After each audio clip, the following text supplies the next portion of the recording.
NXT starts off with Izzy Dane versus Lola Vice. This match ended up becoming a thing due to last week where Izzy and Lola ended up having an altercation backstage, so this ended up becoming a match.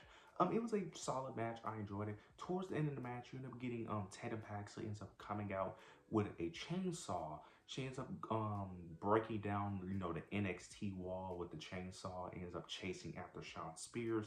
This distracts this distracts Izzy Dane. This allowed Lola Vice to hit her back fist, pick up the victory.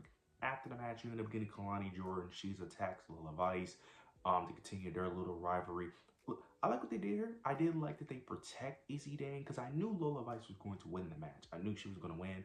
I knew they was going to put her over. I was just wondering if they was going to have her win cleanly because you can't have Izzy Dane lose cleanly when she's in the middle of a feud with Tatum Paxley. That just makes no sense, especially when she just beat Tatum Paxley. So I like what they did here. They protect Tatum. They made Tatum be able to cost Izzy the match while also going after Shawn Spears.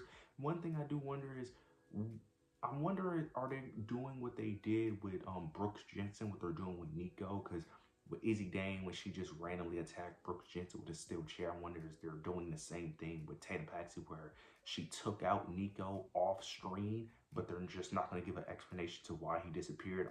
I'm assuming they're doing the same thing, where they're probably just going to send him to Evolve, because I'm assuming, because I think Brooks Jensen's in Evolve right now. But nonetheless, I like what they did here. Continue the story of Izzy Dane and Tatum Paxley, and building a new rivalry with Lola Vice and Kalani Jordan, because it was Lola who was the one that threw Kalani out of the NXT locker room for choosing TNA when they was feuding. So I like what they're doing. I like this. This could be a really good feud. Lola Vice versus Kalani Jordan could be a really good feud. It's very shocking because I never thought that these two women would be feuding and Lola would be the babyface in this situation. So very interested to see how this plays out. I think the feud can be really good if booked correctly, if I'm being honest. So very interested to see where it goes. Afterwards, we end up getting Thea Hale. She ends up cutting a promo to celebrate her becoming the new North American Women's Champion. She ends up mentioning, all the things she's went through, all the pain, suffering, all the things she, had to go through to get to the moment of her becoming champion. Then we get Blake Moreau. She comes out. She confronts Thea. She's sad. She's mourning her loss. And she's basically losing her mind of her losing her championship and that she wants another title shot. Thea, of course, gives it to her at New Year's Evil, and then they brawl. Okay, this segment was not good. I'm going to be honest. Thea Hale original promo with just her by herself wasn't bad. It wasn't good, mainly due. Thea Hale isn't a bad promo worker. She's decent, but the problem with her character is what ruins it, because she plays this over like this, I can't think of it, like this overexcited hyper woman who's also very naive and insecure at the same time. So when she was like streaming and shouting, it just came off very cringe. And then she was trying to do the Soruka effect, where she's trying to do that fake crying and fake be emotion. It just felt very cringe. And then Blake Moreau coming out doing this Tony, no offense, this gave me Tony Storm vibes, if I'm being honest, with her doing this mourning of a championship.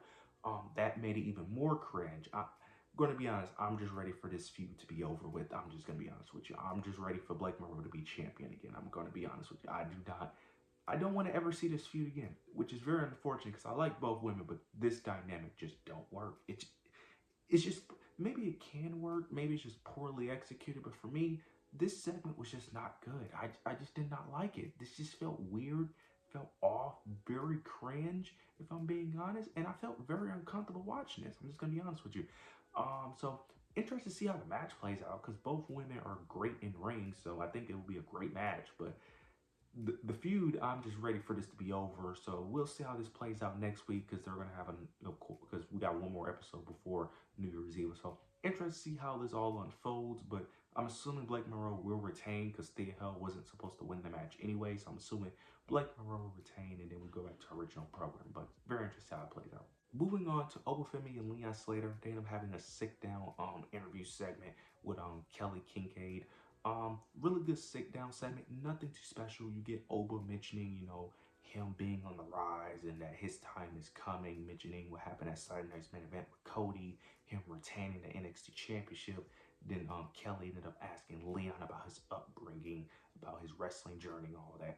This was a really good segment. This wasn't too much to really go over. It was really no need to really try to make this into a rival or feud because this is just a filler feud. No need to really make it more than what it is. But I am interested in the match. I still think Joe Hendry would have been a better fit from a story perspective to tell like a more of a personal, rivalry.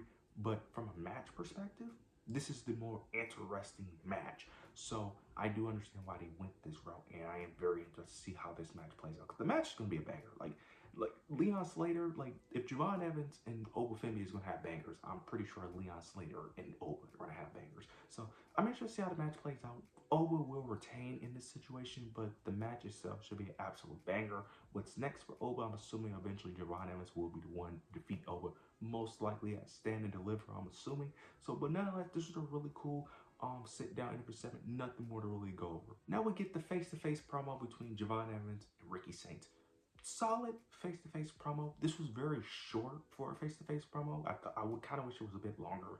But the premise of the promo was basically Javon saying that Ricky is jealous that the fans chose him over Ricky, and that it's not his fault that he's outshining Ricky, and that Ricky is not the guy that he seems to be, and then he ends up mentioning all the accomplishments about him going to the main roster, going to Raw, going to SmackDown, AAA, mentioning John Cena chose him to be a Saturday Night's Main Event while Ricky wasn't even mentioned. It was a solid back and forth. Wish we got a bit more. One thing I do want to note, Ava lacks so much charisma as a GM. It is ridiculous. Now, this is something I've always noticed, but man, in certain situations, it really sticks out that Ava is just. It is crazy how she's The Rock's daughter and she lacks so much charisma. Look, I'm not trying to bash her or anything, but it is insane how much charisma and how green she still is. It is kind of bizarre. But nonetheless, I'm excited for this feud. I hope it continues, to be honest. I hope this is not a one and done. This should be a feud that lasts damn near to Stand and Deliver, if I'm being honest. This should be a thing that should stall Javon Evans to get the NXT championship, in my opinion, to really, kind of like, I don't want to say I don't want to say finish his story, but similar to how Cody had to go through obstacles to get to Roman, this could be his thing to go through obstacles to get to, of course, Oba Femi. So I'm interested in the match. Very excited to see how the match plays out because I can honestly see either winning because I could easily see Ricky cheating. Javon wants revenge, stretch the story out a bit. Javon eventually gets his payback. I could easily see them easily stretching this out, making a 3-match series or 2-match series, however long they want to make it. So very interested to see how this all plays out. Finally, we get the main event: Chelsea Green versus Sol Ruca for the U.S. Championship. This was a good match. Really enjoyed it. Chelsea Green, of course, retains due to the help of Ethan Page and Alba Fire. Ethan Page ended up helping Chelsea by putting her foot on the ropes. Moose then comes out, attacks Ethan Page. This distracts Zarya. This allows Alba to interfere. Ended up knocking Sol Ruca off the turnbuckle. This allowed Chelsea hit the unprettier, pick up the victory, retain her U.S. Championship, which I expected. Chelsea is not losing her title in NXT, and she's not losing it to an NXT superstar that's not on the main roster. But this was really good. Really enjoyed the match.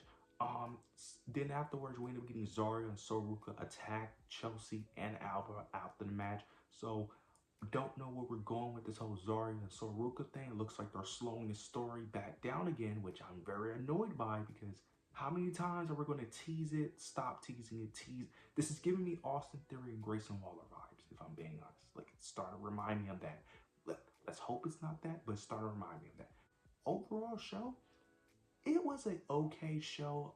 It was fine. It was a pre-tape episode, okay? It's a pre-tape episode, so I understand why the show wasn't as good. It was an okay show. Gave me similar vibes to Raw, but nonetheless, it was an okay episode. It was some other things like the speed tournament. Not gonna really go over that because I don't really care. Then it was a Christmas mixed tag match, which I'm definitely not going over.